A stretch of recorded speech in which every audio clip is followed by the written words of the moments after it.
What's going on, guys? I'm going to talk briefly about letting go and the idea of letting go, how to do it, why we resist it. I've been thinking a lot on this because of Alan Carr, this guy named Alan Carr, and he famously published the Easy Way. It's called the Easy Way Addiction Treatment. Effortlessly quit smoking, quit drinking, quit overeating, quit etc. And I came across ads of his and I was like, there's no way that, what's the gimmick? What's the catch here? Why is he saying easy way? And what mind trick are you playing on yourself? And is it a scam? I'm interested in change and how to help people change and skill acquisition. And so I started looking into the Alan Carr stuff, and what it's basically about is mindfulness. And he has some really interesting ideas, not just ideas, if they're just ideas, but they don't amount to anything practical, then what use are they? But he's helped like 16 million people quit smoking. And he says it's without weaning people off of cigarettes, without nicotine patches, without any kind of nicotine gum or whatever. Not the traditional methods, not the traditional streaks and kind of supplement sort of things that you would typically think of. The implications of his ideas are so unique, because he would say, first of all, he was a smoker. He was a serious smoker, smoked 60 to 100 cigarettes a day for like 30 years. He thought he'd never get out. And he went to this hypnotist, which I think is an important note. He went to this hypnotist and he said it didn't really amount to anything, but when he called, so maybe it did amount to something, but he called his son on the way home. And the words just came out of his mouth, "I'm addicted to nicotine." And it was like a light bulb went off. He said he went home to talk to his wife and told his wife that he was going to cure the world of smoking. Fun story, right? Interesting story. So what was the key in there about I'm addicted to nicotine? Why did he say that? Well, he realized the thing that was sustaining the addiction was another cigarette. And so the cigarette wasn't going to alleviate him. It was just doing something that was dragging him deeper and deeper into the trap and making him miserable. Why would you do something that you hate, that doesn't make you feel good, that makes you miserable after you do it? Why would you do that? Why would we keep doing that to ourselves? So this comes to the point of letting go and exploring Alan Carr's methodology. He has this book, Easy Way to Mindfulness. And what his method is a mindfulness methodology. And he says that why should it be harder to let go than to keep doing something? Shouldn't it be easier to stop doing something because you don't have to do it? Like, it takes effort to get the cigarettes out and to light it up, or it takes effort to go get a drink when you have that craving, right? It takes effort to overspend, to go to the mall when you should. I don't know what. Just giving some example. It takes effort to work out. Here's an interesting one. Being around people that train a lot. I just got excited because my buddy Dominique texted me. I sent him a project that I've been working on. Anyway, being around people that train a lot, when they get hurt, sometimes I'll get into conversation with them about what they can do about the injury. And he said, or I was talking to my buddy, and one of them, this is the two pieces of advice I normally give them. One is, I know you're not going to follow this first piece of advice, but one thing you could do is just rest for a couple weeks. But since I know you're not going to follow that one, here's some other things you can do maybe to work around the injury or strengthen the areas around the injury. And I give that piece of advice because that's the advice that I would need myself. The harder thing to do is actually the easy thing. You're telling me that it's harder not to just go wrestle and get beat up and possibly get injured worse, which is like what we like to do. We like to wrestle, do jiu-jitsu, strike, grapple. You're telling me it's harder to not go get beat up and possibly injured worse than just to like chill for a little bit. I don't know, watch a movie or learn to read or pick up the guitar or something. You know what I mean? We're such strange creatures. So letting go is hard because not because our will is weak, but because it's too strong. It's hard for people to quit things that hurt them because their will's too strong. It's not too weak. And when you frame it that way, for me personally, it initiated a big change in my life. I guess I wasn't so hard on myself when things aren't going my way and there's not immediately something to do about it. I don't have to ruminate and think how shitty of a person I am and all that. I can kind of just okay, so now we're getting into methods. How do we let go? The answer is, instead of trying to solve the problem or ignore it, you pay attention to it. Alan Carr says there's 3 main ways we deal with problems. We try to solve it. We fight fire with fire. We try, and these might all be legitimate, okay? We try to fight it. We try to ignore it, to pretend it doesn't exist, which sometimes you got to put things out of sight, out of mind. But the last one is to watch it non-judgmentally. I think that's a really interesting one. I don't think I ever really did that much my entire life. So that's why it's been so fascinating to me.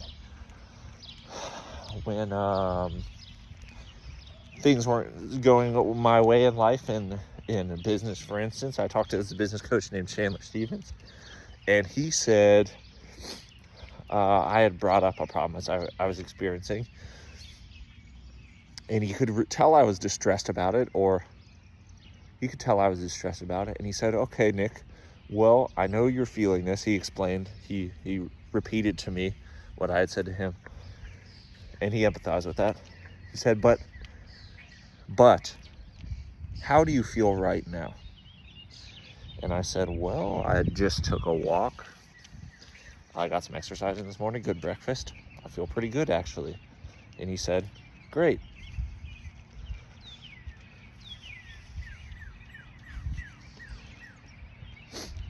I think he was trying to anchor me. He was trying to get me to work from a more grounded place, or more, I don't know, if we're more mindful is such a loaded word. If we're observing, how would you put it? If we're observe a little bit more, we come from a less reactive place. Maybe that's the best way to put it. If we get really reactive, we're swept up and we're carried back and forth. We ride other people's emotions. We suffer because we're riding whatever the feeling in the air is, and we can't make a better decision. We can't make a practical, actionable decision based on, I guess, as objectively as we can see this situation, or based on maybe trying to ask someone's advice and consider not just what the person feels, but is this person's advice good advice? And would it help my situation? We can approach from a place of curiosity. Just a few other notes on letting go. I just learned the difference between meditation and contemplation. Meditation is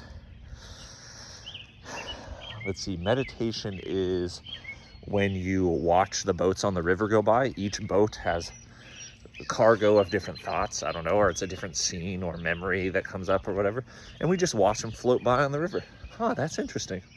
I haven't thought about that in a long time. I wonder why that's coming up right now.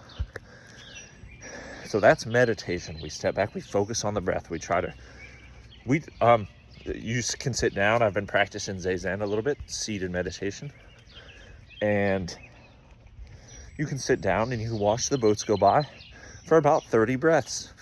And it feels really nice. And every time you start to think about the boats and unpack the boats before they get to shore, you just come back to your breath. Out. That's 2. That's 4. Okay. You go to 30 and you detach in meditation, and then in contemplation, you unpack the boats. You think, okay, what's in this boat? What is really happening there?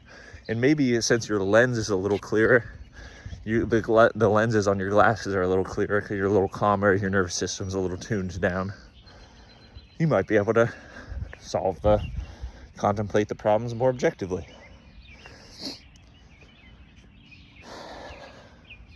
All that to say, there's some weird,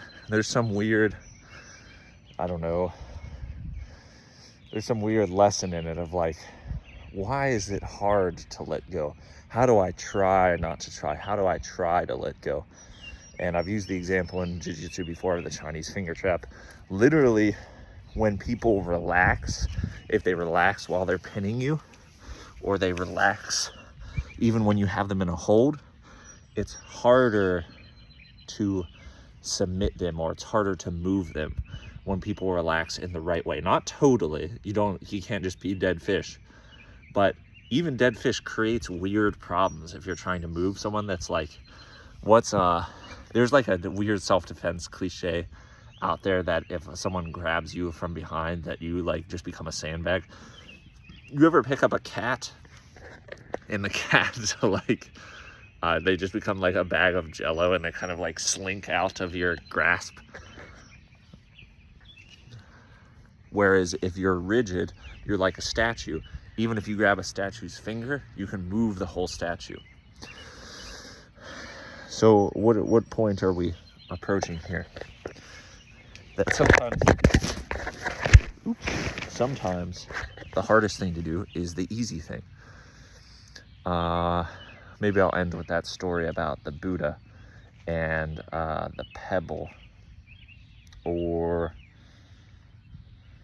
the cliche that life is hard. It's basically about the cliche that life is hard. Someone comes to the Buddha and says, life is so difficult. And the Buddha says, well, what's easier than life? You're breathing automatically. The sun rises and sets every day. Food and water is not so, especially in modern times, not so difficult to access. Very few people starve to death. So what's so difficult about it? I guess maybe it's just our expectations that things, maybe we want more. How do you get what you want? You want more, you get more, or you want less, right?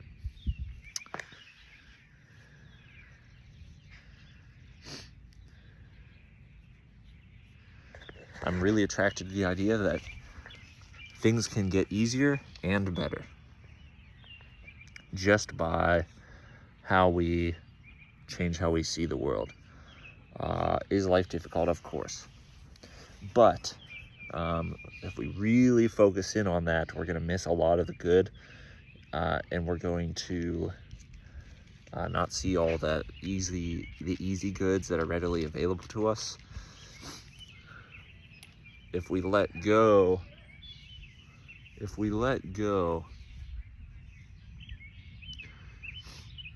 then we can be free. You don't have to feel completely free yet. Alan Carr says, now imagine, there are people that have done it. Okay, there are the people that are more free, that are happier, that have their lives together, families together, finances together, whatever it is. If you were in prison and you knew that the keys existed, you didn't know how to get them yet, you were in an evil prison, and you knew the keys existed, but you didn't know how to get them yet, you would still be excited that they existed. You could find a way, right? There would be something for you to work towards. And in the meantime, you try to train up yourself. You got to do push-ups in your cell. You got to do the things that you can do. You gotta build yourself into the kind of person that can escape. And you know, the irony of like people like the Stoics, when people would imprison them, they just say, hey, that's just my leg that you've changed, that's not me. It don't matter one bit to me one way or the other, you know. God is inside of me. How many layers of retirement strategy do you need when God is inside of you, right?